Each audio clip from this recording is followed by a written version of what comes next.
পুরুলিয়া জেলার হুড়া ব্লকের আমলাতোড়া 16 আনা টুসু মেলা কমিটির উদ্যোগে টুসু প্রতিযোগিতা।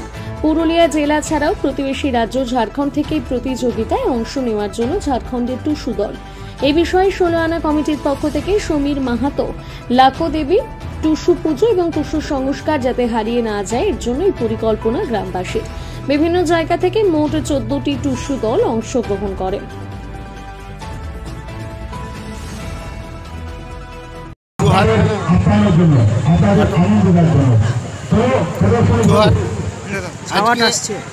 হুড়া থানার অন্তর্গত আমলাতোড়া 16 আনা কমিটির পক্ষ থেকে আজকে যে টুসু গানের অনুষ্ঠান প্রদর্শিত আপনারা উপলব্ধি করছেন, এটা আমাদের উদ্দেশ্য হুড়া থানা নয়, ছোটনাগপুর প্রতিটা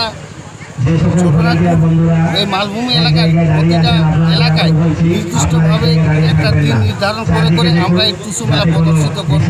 কারণ এটা যেহেতু আমাদের পরম্পরাগত সংস্কৃতি এটা হারিয়ে যাচ্ছে, এটা পুনরায় আমরা ফিরিয়ে আনতে চাই এবং প্রতিটা নারীর হৃদয়ে যাতে এটা বিরাজ করে সেই উপলব্ধি নিয়ে আজ আমরা এই অনুষ্ঠান করার চেষ্টা করছি। কমিটির পক্ষ থেকে জেলাবাসীর উদ্দেশ্যে কি বার্তা দেবেন? জেলাবাসীর উদ্দেশ্যে একটাই বার্তা দেব, এটা শুধু আমরা মানভূম জেলা, ব্রিটিশ আমলের মানভূম জেলা ছিল, তাদের সব চাইতে যেটা বৎসরের শেষ দিন, যেটা বলা হয় মকর সংক্রান্তি, সেই দিন আমাদের টুসু বিসর্জন দিয়ে সারা বছরের কর্মকাণ্ডকে বিসর্জন দিয়ে পরবর্তী দিন অক্ষয় তৃতীয়া যেদিন হয় পয়লা মাঘ, সেদিন আমরা নববর্ষ গ্রহণ করি। তাই বৎসরের শেষ দিন আমরা আমাদের কর্মজীবনের যেটা একটা সারাউন্ডিং একটা প্রসেস আছে, সেটাকে আমরা টুসু গানের মাধ্যমে বিসর্জন দিই কোনো একটা নদী পাড়ে। যেমন আজকেও আপনারা অনুষ্ঠান দেখছেন, নদীর পাড়ে আমরা করছি।